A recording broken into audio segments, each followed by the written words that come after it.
Where are you, baby? What you doing?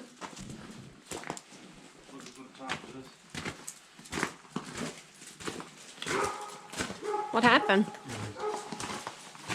I dropped it when I was filling it up. Okay. How are the babies?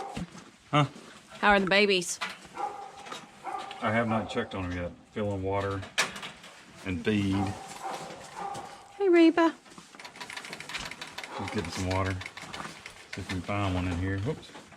She's gonna freak out. She don't like you touching her babies. So they're 12 days old today, right? Reba's not very, where'd the hell go? She may have ate them last night. No. I think she may have ate them last night. Baby. Sometimes if they get hungry. Oh, never mind. Here they are. Patrick. one right Oh there. my gosh. Is it not the cute? Oh my gosh, look how they've changed since I've looked at them a couple of days ago. 12 days. They didn't have their eyes open the last time. They are so cute. This fine one's not so ugly. Baby, that's not ugly. It's almost like doing bingo. Drum, turn the drum, turn the drum. We get another ugly. Baby, what makes them ugly and what makes them pretty? Gosh, boy. That ain't nothing but ugly right here. Oh, that one looks like Reba. It's a ginger. That one didn't have its eyes open. Eyes open. Pretty good size then. We'll check the other ones. Yeah, there's going to be a size difference between those and Mopsy's. Cause Yeah, she only had 6. Yeah.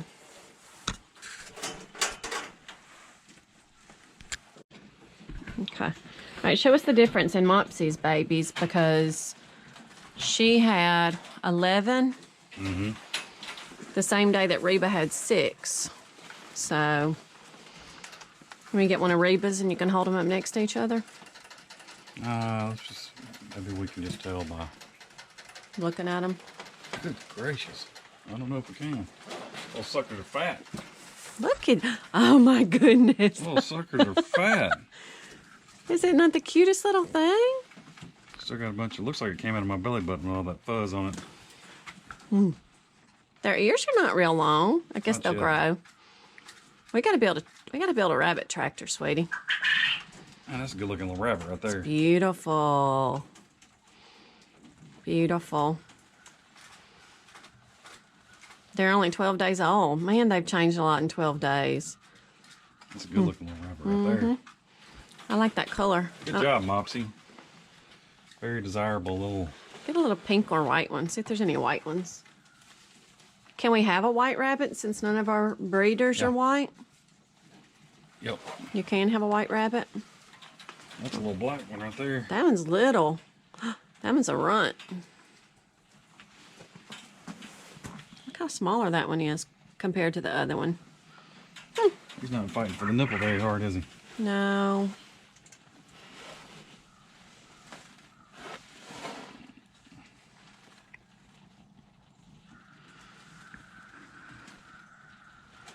Oh, there we go. Oh, that one's pretty. That one kind of looks like a little rat, though.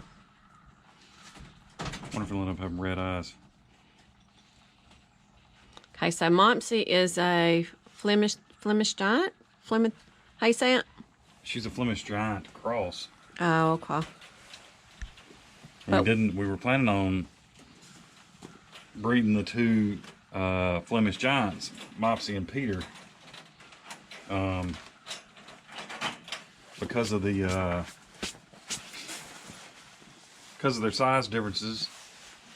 I mean, the Mopsy and Peter are twice the size of Reba and Charlie, but I don't know, when we were trying to get it all figured out, they decided they were going to breed the way they weren't working out. They weren't real interested in each other. They wanted another selection for dates. Yeah, they wanted more variety, so we swapped them up, and Mopsy got bred by the little buck, Charlie, And then Reba got bred by the big one, and we were scared that that was going to cause some birthing issues, but we didn't have any, other than maybe the litter size. I don't know if that had anything to do with it. Well, I mean, I don't know if I mean, it probably did have something to do with it. You think so? But now Mopsy's already had one set of and one litter. She had a bunch of them then too, you know, so. But so with the next breeding, we're going to flip-flop and go small to small and big to big again and see what happens, you know. So I'd rather have more than 6. That's not very good production. Yeah. Sorry. Oh my gosh. Oh, this one's so cute. Look at that color. Isn't that beautiful? You're so cute. I mean, you kind of look like a little rat, but you're a cute little rat. Isn't that? What do you think? In the next week or so, they're gonna really be cute. They'll get more hair. I think we can start acclimating them to normal weather now. I mean, I've got that heat lamp in there just because it's been dropping low into the 20s and 30s and everything, their first week of life. Yeah. Hey, baby. That heat lamp and these tarps has been keeping it about 50. But now that they got hair, we can start kind of weaning them off this supplementary They're so cute. heat. So when will the mama wean them? When can they eat normal food? I mean, they'll start nibbling on stuff probably. And I don't remember all I've read, but 3 or 4 weeks they'll start nibbling and tasting other stuff, you know. But we got to be real careful then on what we put in there. Just a little bit at a time. I mean, there's some stuff that we can't put in there. Some greens we can't put in there for the little rabbits. You know, their digestive system isn't. We'll have to read again what that is because I don't remember what it is. Probably need to put a list of it out here so we don't forget. That's a good idea. But that's a good idea. They will start nibbling around. That's a good idea. Yeah, they don't need kale. It has too much oxalic acid in it, I think. All right, baby, I'm gonna put you back in there with your brothers and sisters. So cute. All right, Reba. Put those couple of tufts of hair back in there too. Okay. You're a good little mama, Reba. Can I go get them some mint out of the greenhouse to feed them? A little bit of mint. Yeah, I guess so. Let's go. I'm gonna go get them some mint. But we didn't gather the quail eggs last night. So this is one of Patrick's babies. He's so excited to have his Bronco at the house. Got to get to work on it and get it on the road, right, baby? Mm-hmm. Got to get this Bronco on the road, right? Yeah, there's I got the battery charged and it's turning over, so we'll start from there and then we're gonna paint. We're gonna paint here at the house, which is gonna be we both found a picture of a patinaed Bronco that we like, so we're gonna try a patina paint job. So y'all see that either mild success or huge failure. Well, if it's a failure, we can just take it somewhere and let them paint it professionally. Yeah, exactly. That's why, you know, I mean, if I were to sell it, it's probably not going to be the right color for anybody, so they'll probably paint it anyway. So. What do you mean sell it? You get rid of me before you'd get rid of this thing. You always say that, but that's not true. It's just a vehicle. Yeah, but still, you would think about it. Nope, wasn't. You would think about it. All right, I'm gonna get some mint for the rabbits. We're gonna get the quail eggs. Okay. On lockdown. All right, I'll be right there. All right, y'all don't look at my greenhouse. It's kind of it's not as pretty as I would like. It's not picture worthy, but look how cool. I still have some peppers in the winter. So these are heirloom fish peppers, Buena Mulata, and I just like to come in here and pick some mint. Get some mint and some oregano and give it to the rabbits. They like it. I've got some sage, some pineapple sage. Just pick some leaves and give the rabbits some treats. I don't know about oregano. I know I can give them mint and sage. I need to go look at my list on what they can have and what they don't need. So I can give them some parsley.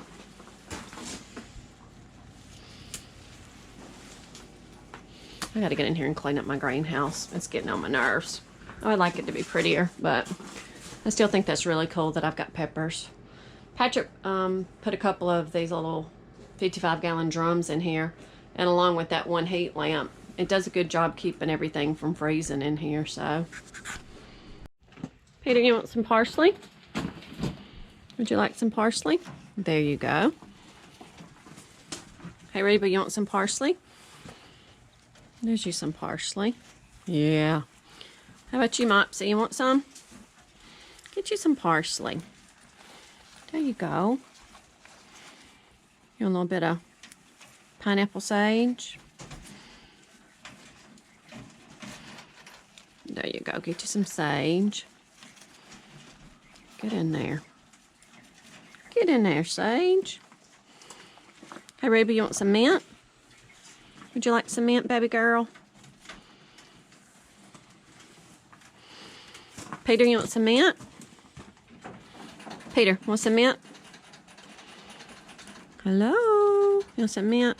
Yeah, I know you want mint. Let me give Charlie some. All right, Charlie. Here's you some. Oh, crap. I didn't shut the pen. Daddy didn't shut it. Okay, so this is the first batch of quail that we hatched from eggs. They've been giving us eggs for over a month, and this is the second batch that we've raised. They're on automatic waterers. Got a little 5-gallon bucket up there with tubes that run down and water them. But on the cold nights when it freezes, we have to use supplemental water. I just put some water in these mason jars and put them in there. And that lets them have some fresh water when the little water hoses are frozen.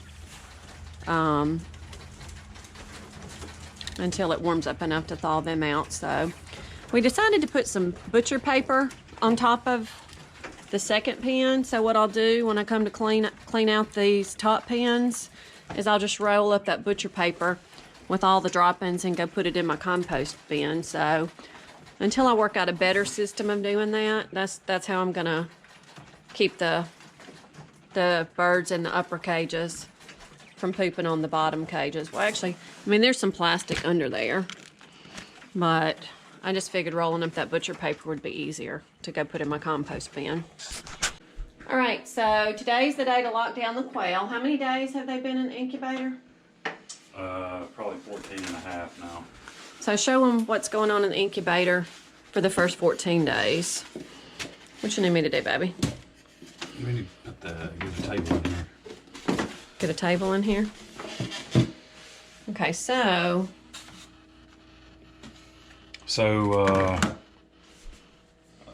they've been in this egg turner for 14 days, and we started doing a dry hatch, which is where I add very little water.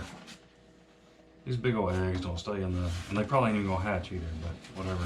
What you need me to do? Make my fingers smaller. All right, so now I'm gonna try to start rolling these eggs over in there. You're gonna just putting them in there? Yep. Just taking them out of the turners and putting them in here.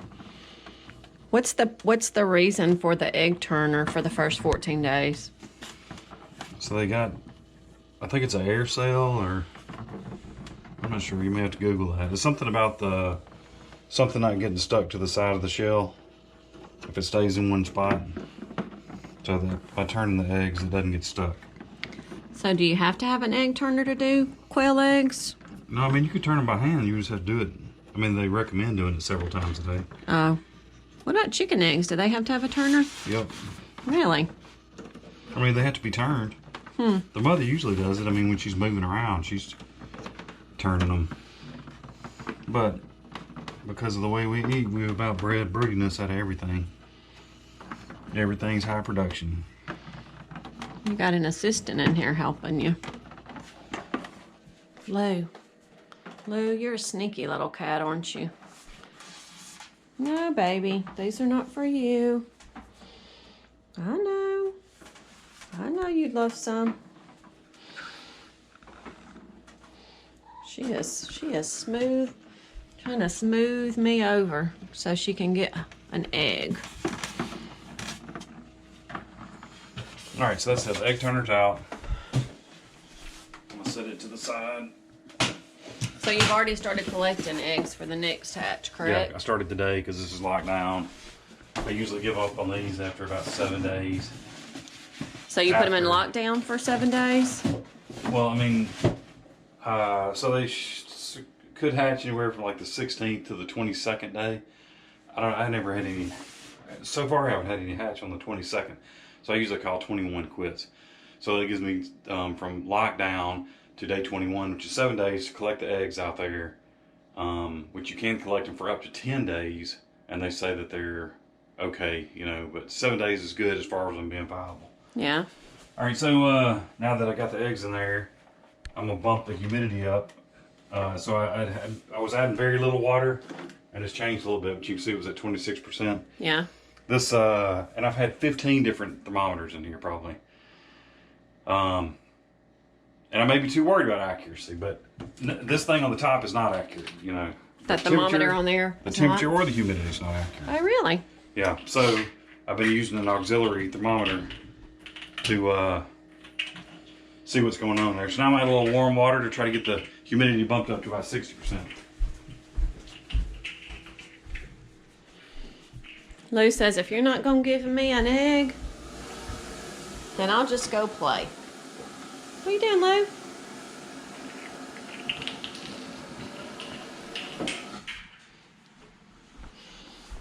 All right.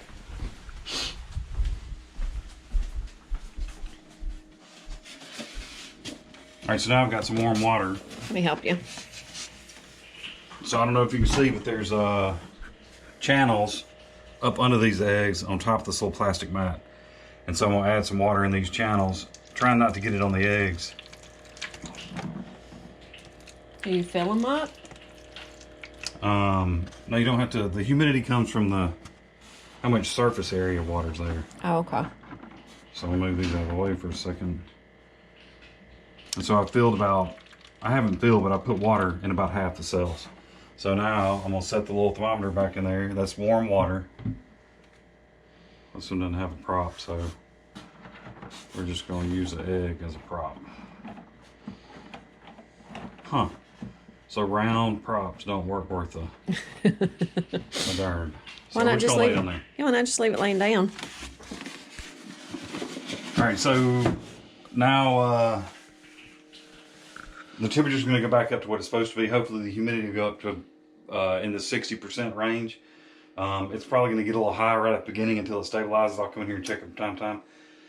And then if I need to try to hold it, say it hits at 60 in a 3 hours, then I may plug some of these, 1 or 2 of these holes to try to hold it. If it gets too high, I'll leave all the holes open.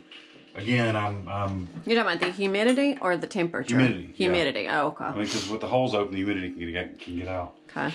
I'm still probably a freak about the thermometer, so I also have a second thermometer in there. So actually, You it's got the third 3. thermometer. That thermometer ain't no good though. No, it's not any good.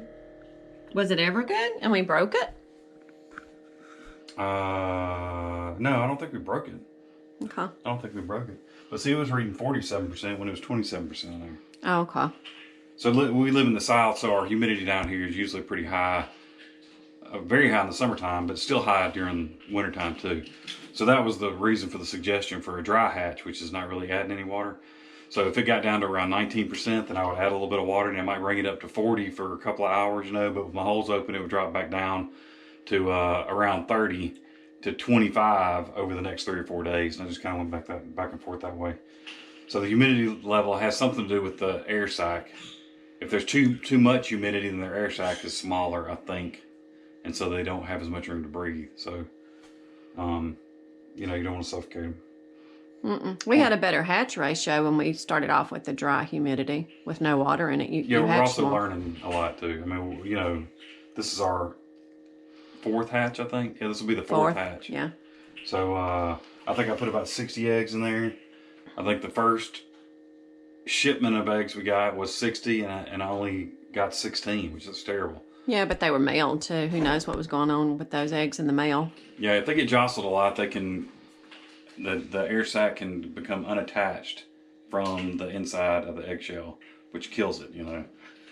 So I don't know if they were jostled or that I'm just an idiot. But it didn't have a very good hatch rate on the second. So it was like 16 from the second, 16 from the 16 from the first, 16 from the second, which was only about 40 eggs. So I was actually doing a little better. And then the third hatch, I think I had 50 eggs in there and got 25. So, you know, I mean, we're getting it figured out.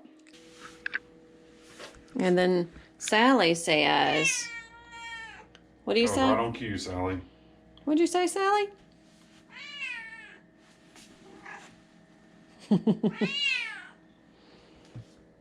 Yeah, I know, Sally.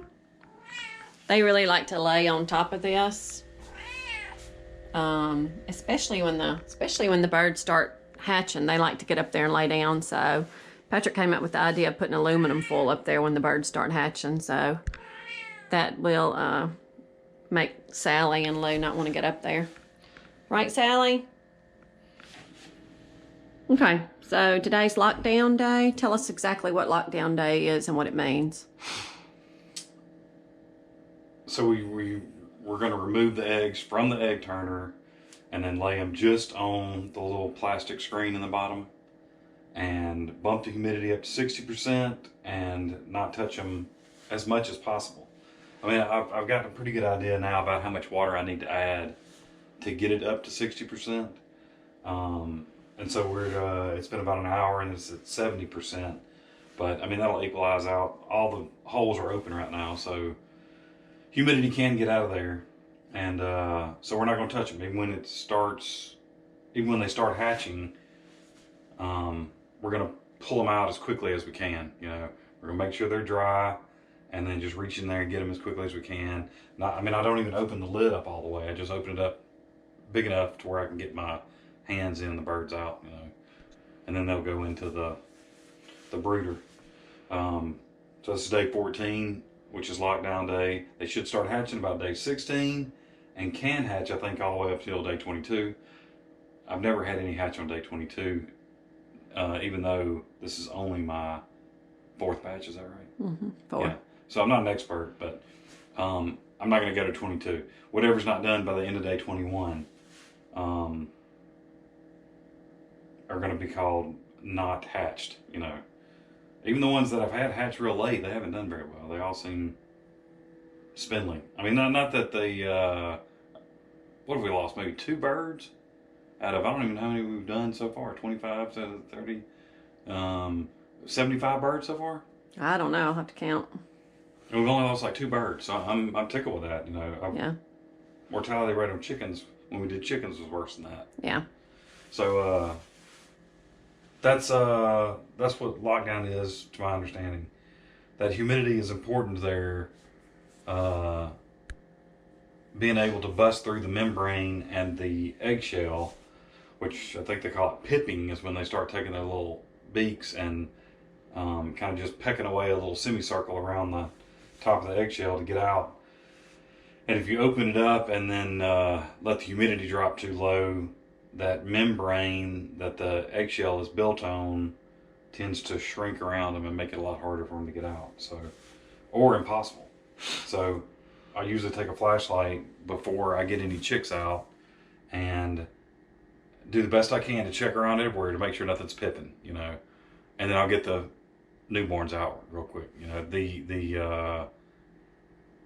after they hatch, they can stay in there for about 24 hours. So after that first one hatches, I got a pretty good window of when I might be able to pull some out. So now we're gonna let them go. It's day 14, which is Sunday. So Tuesday, we should start having some hatch. Alrighty then. We'll see you in a few days. Well, you'll check them every day for humidity, but... Yeah. You know what my favorite thing about the incubator is? God bless America. I wonder if that's even true. It probably is. I hope it is. I mean, how much does it cost to print a sticker? Surely to Pete's. Surely to Pete's. Yeah. Yeah, that's my favorite thing about that incubator. Everything we see is real. Whatever. Mr. Pessimistic. See y'all later.